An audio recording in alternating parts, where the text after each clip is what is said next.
दिल्ली के सीएम के शपथ ग्रहण समारोह का ये कार्ड सामने आ चुका है। जिनको जिनको न्योता मिला है, मुमकिन है उनके पास हिंदी और अंग्रेजी में छपे ये कार्ड पहुंच भी गए होंगे। अब जहां भव्य शपथ ग्रहण समारोह होने वाला है, उस रामलीला मैदान को भी देख लीजिए। बिल्कुल सच ढच कर तैयार होने वाला है, क्योंकि निमंत्रण कार्ड के मुताबिक अब महज चंद घंटों का ही वक्त बचा है।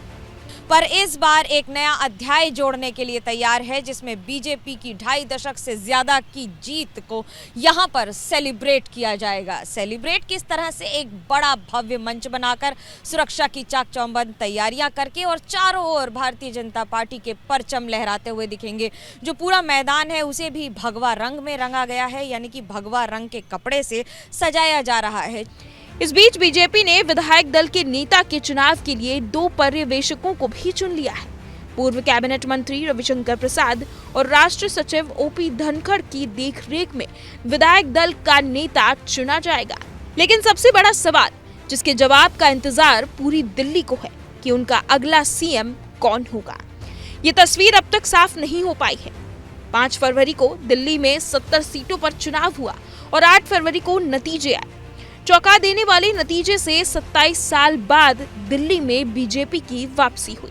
आज भारतीय जनता पार्टी को जीते हुए पूरे 10 दिन हो गए हैं, लेकिन अभी भी मुख्यमंत्री की कुर्सी खाली पड़ी है, या यूं कहें कि असमंजस की तलवार लटकी पड़ी है। अमूमन बीजेपी समय गवाए बिना हर बार अपनी चौंका देने वाले दांव चलती है, लेकिन इस बार दिल्ली में भारतीय जनता पार्टी का रुख कुछ अलग ही है, या यूं कहें कि इस बार दिल्ली में बीजेपी कोई बड़ा दाव खेलने वाली है। सीएम फेस को लेकर संसदीय बोर्ड की बैठक खत्म हो चुकी है। शाम में विधायक दल की बैठक के बाद नाम तय कर लिया जाएगा। भारतीय जनता पार्टी ने 48 सीटों पर जीत दर्ज की, तो वहीं 11 साल से दिल्ली की सत्ता पर बैठी आम आदमी पार्टी 22 सीटों पर ही सिमट कर रह गई थी। और तो और कांग्रेस ने अपना रिकॉर्ड बरकरार रखते हुए खाता ही नहीं खोला। दिल्ली में बीजेपी की वापसी के बाद सबसे बड़ा सवाल ये है कि मुख्यमंत्री कौन बनेगा। ऐसे में मुख्यमंत्री पद के दावेदारों में कई नाम थे, जिनमें भाजपा के पूर्व अध्यक्ष विजेंद्र गुप्ता, सतीश उपाध्याय, पवन शर्मा, आशीष सूद, रेखा गुप्ता और शिखा राय शुमार थे।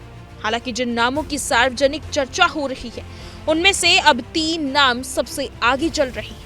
सबसे पहले नई दिल्ली सीट से अरविंद केजरीवाल को मात देने वाले प्रवेश वर्मा को मुख्यमंत्री बनाने का अंदाजा लगाया जा रहा था।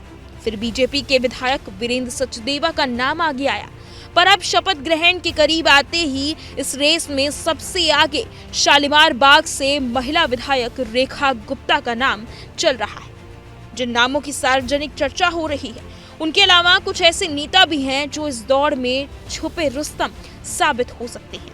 हालांकि ऐसा अंदेशा लगाया जा रहा है कि हरियाणा, मध्य प्रदेश और छत्तीसगढ़ में जिस तरह से भाजपा ने एक नए चेहरे को मुख्यमंत्री चुनकर सभी को चौंकाया था, ठीक उसी तरह से दिल्ली में भी इस रणनीति को अंजाम दे सकती है। आपको बता दें कि 20 फरवरी को शपथ ग्रहण समारोह होगा, जिसका नाम भारतीय जनता पार्टी ने विकसित दिल्ली शपथ समारोह रखा है।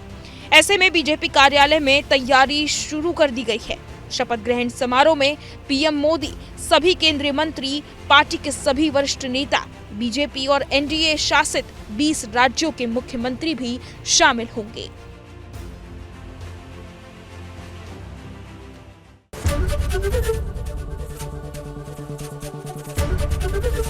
एबीपी गंगा, खबर आपकी, जुबान आपकी।